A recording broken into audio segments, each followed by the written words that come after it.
ভক্তিতীর্থ স্বামী মহারাজ, আমরা প্রত্যেকেই জানি ওই মহারাজকে, যে শিল প্রভুপাদের সুযোগ্য শিষ্যদের মধ্যে উনি ছিলেন অন্যতম এবং একজন শুদ্ধ ভক্ত।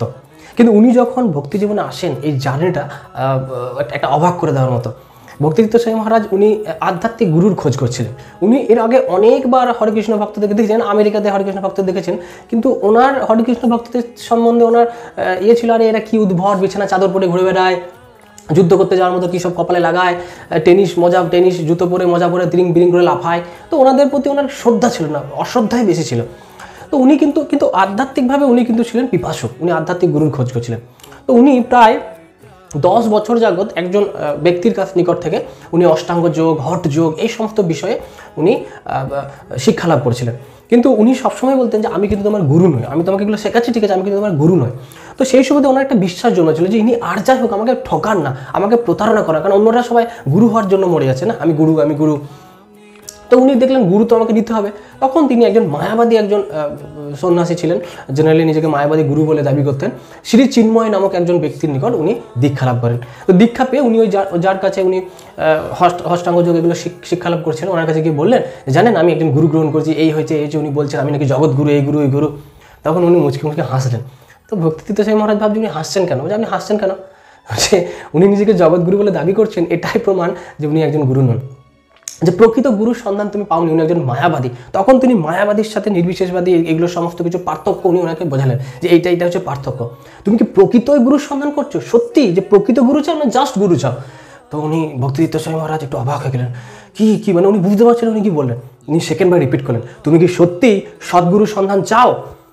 আর পরেও ভক্তিতীর্থ স্বামী মহারাজ চুপ, বুঝতে পারছেন উনি কি করবেন। তৃতীয়বার উনি একটু জোর গলায় বলেন, তুমি কি সত্যিই গুরু চাও, সত্যিই গুরু চাও? তখন উনি একটু নড়ে চড়ে বললেন, হ্যাঁ আমি গুরু চাই। তখন উনি বললেন যে হরে কৃষ্ণ আন্দোলনের জনক শিল প্রভুপাদ, উনি আমেরিকাতে, তো শিল প্রভুপাদের কাছে যাও, উনি হচ্ছেন প্রকৃত জগৎগুরু, উনি হরিকৃষ্ণ আন্দোলনের সূত্রপাত করেছেন, ওটা বিশ্ববাসীকে উনি প্রচার করছেন, উনি একজন প্রকৃত গুরু, উনার কাছে যাও।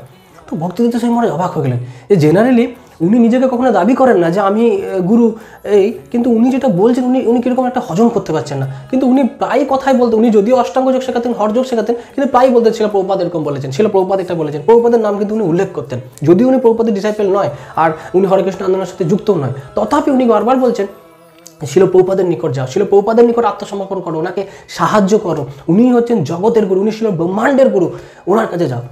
তো তখন উনি একদিকে উনি ভাবছেন যে দেখুন এই যে ব্যক্তির, এ কিন্তু আমাকে কখনো প্রতারণা করেনি, ইনি সবসময় আমাকে বলেছেন আমি তোমার গুরু নই, আজকে উনি বলছেন উনি হচ্ছেন তোমার গুরু, তুমি ওনার কাছে যাও।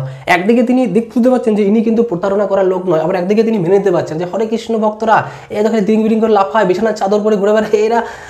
তো বলে ঠিক আছে, এই প্রথমবার আমি ওনাকে ভুল প্রমাণিত করবো, আমি হরে কৃষ্ণ আন্দোলন জয়েন করবো, কিন্তু ভক্ত হওয়ার জন্য নয়, আমি ওদের দোষ ত্রুটিগুলো ওনার কাছে দেখাবো, তারপর প্রমাণ করে দেবো উনি ভুল। তো উনি গেলেন আমেরিকাতে, উনি হরেকৃষ্ণ আন্দোলনের সাথে যুক্ত হতেন। তো তিনি হরেকৃষ্ণ আন্দোলনে যুক্ত হলেন। এইটা উনি যুক্ত হয়ে খালি ক্লাস করতে শুরু করলেন, ভাগবতগীতা অধ্যয়ন করতে শুরু করলেন, ভক্তদের সাথে মেলামেশা করতে শুরু করলেন। ওনার উদ্দেশ্য কী ছিল? দোষ দর্শন করা, কীভাবে দোষগুলোকে খুঁজে বের করে আমি প্রমাণ কালেক্ট করবো এবং ওনার যে ভুল সেটা আমি ওই ব্যক্তির কাছে, ওই যে আমার শিক্ষাগুরু ছিলেন অষ্টাঙ্গ যোগের, ওনার কাছে আমি প্রমাণ করবো।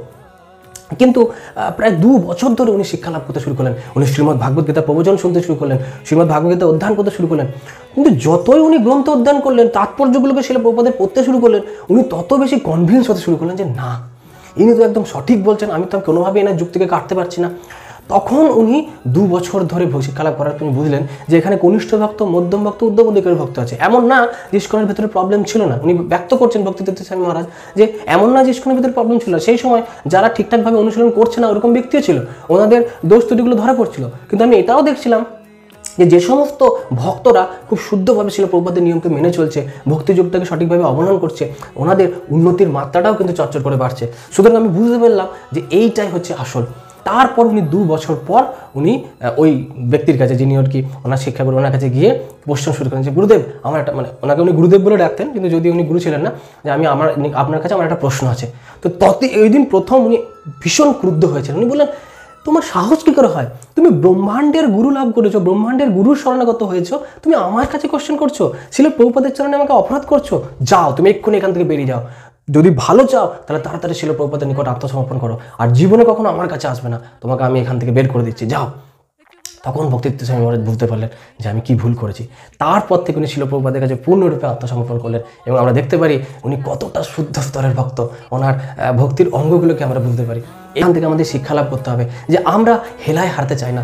কলি খুব দ্রুতগামী, কলির প্রভাব আষ্টে পৃষ্ঠে চারিদিকে ধরছে, কিন্তু যদি আমরা শিল প্রভুপাদকে প্রভুপাদের চরণে আমরা পূর্ণরূপে আত্মসমর্পণ করতে পারি, তাহলে আমরা অবশ্যই একদিন ভক্তির স্তরে একদিন সিঁড়ি দিকে উঠতে উঠতে আমরা অবশ্যই ভাগবত ধাম পৌঁছাবো।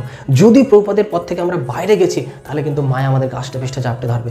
তাই অবিলম্বে শিল প্রভুপাদের কাছে আমাদের আত্মসমর্পণ করার চেষ্টা অন্তত করতে হবে। জগৎগুরু শিল প্রভুপাদ কি জয়। হরে Krishna. Thank you for watching our video.